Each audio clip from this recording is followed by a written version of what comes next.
wealth actually creates a climate that supports the continued exploitation of human trafficking. 26 seconds.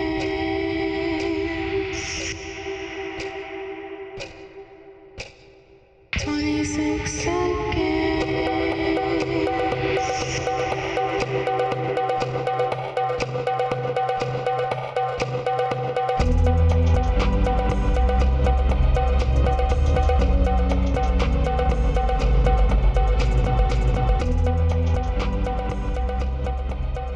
Pimping and human trafficking is everywhere across the state, it's everywhere across the U.S.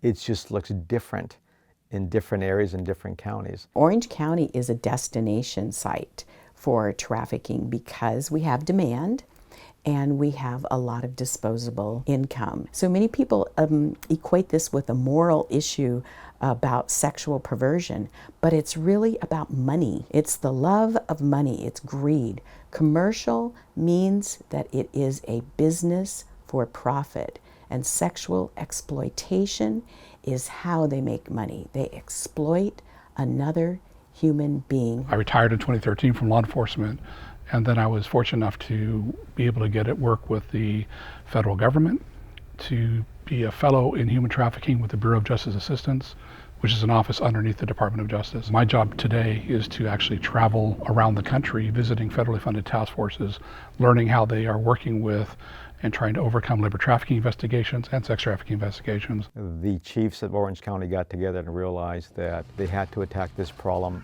at a countywide level, because it's a very transitory crime across the state, across the nation. As part of our task force, we trained law enforcement and first responders throughout the state of California on human trafficking basics. We would go as a law enforcement partner, as a victim services partner, sometimes even a federal partner, to show that everyone had different roles within the task force. We keep talking about this task force, this core membership of law enforcement, DAs, advocates, probation, social services, those are the core.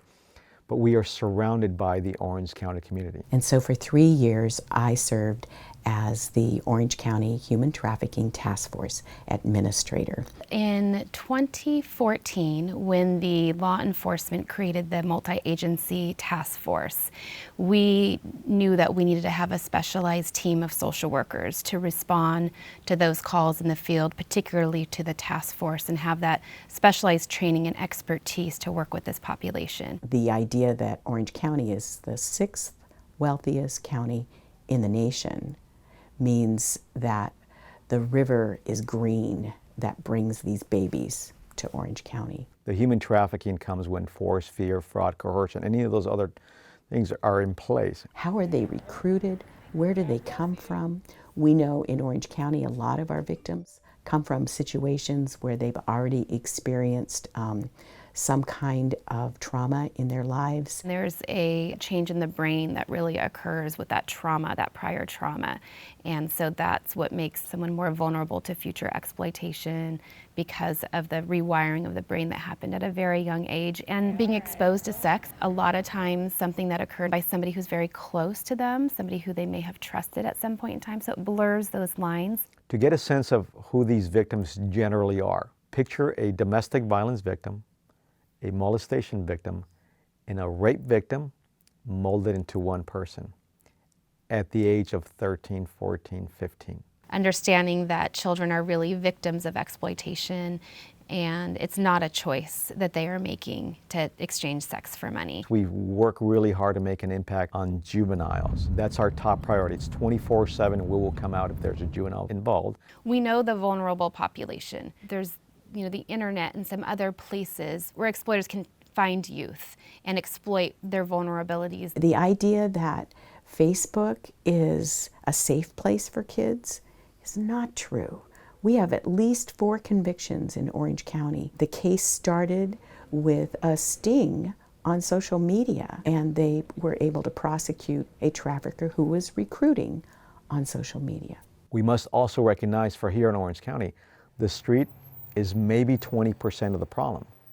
So 80% of the problem is off the internet. You have the sex purchaser that goes to the street. He has to see the product, talk to the product, evaluate, will drive up and down and see the different girls he's shopping. and you have the ones that just worked off the internet. You're never going to find those on the street, whether it's going to be for a residential brothel or whether it's going to be for a hotel, but they work off the internet. There's a third segment that I kind of call the conventioneer sex purchaser that's coming here to Orange County and adopts that mentality of that what happens in Vegas stays in Vegas. Even the hotel industry is coming on board in Orange County, and that makes a huge difference. They are the industry that can best, with their cooperation, make a difference on a case and a victim being rescued. In the 90s, that I knew that we had hit residential brothels that were predominantly Asian, that were probably human trafficking that we'd missed. So there was a level of regret with me that we had missed that, something so obvious. That was a crime, and we didn't provide the proper services for the victims and treated them more like suspects as opposed to victims. This paradigm shift that we're going through and seeing human trafficking and pimping for what it is, as opposed to how we've always seen it as a prostitution problem. How we initially contact people can critically impact their impression of the task force, the impression of how if we care about them as individuals, how we initially contact them, whether we handcuff them or not when we're doing our work, whether we put them in a soft room to interview them versus like the hard Joe Friday, just the facts, white light in your face, table, two guys in big old uniforms looking at some little person. All those things play into how we're actually serving people in the long run cooperatively. Because again, the game isn't about criminal justice in this world, it's about victim justice. Our strength in Orange County, this task force here, is our collaborative nature of it. That term that I've always heard, it takes a village, I've never seen it more in play as to dealing with this issue here in Orange County. The faith-based community has been huge in Orange County. We've counted on them from day one, and other folks as well. Without them, I don't know where we'd be as a task force today. There are so many places where you can grab a hold and be part of prevention, protection, prosecution, building partnerships. That's what we have to do as a community. The biggest part now is to really collaborate with the rest of our partners, whether it's social services, probation, the Advocates, Salvation Army, faith-based organizations, and that is when these pimps and traffickers and sex purchasers see the entire community, whatever your community is, that going forward against them. And that's when they'll see the difference. We're actually teaching people who are detectives and people doing the frontline investigations how best to prepare those cases for prosecution and successfully putting people behind bars and holding them accountable for what they've been doing to other people. There is no time. Let's move forward, law enforcement, DA's office.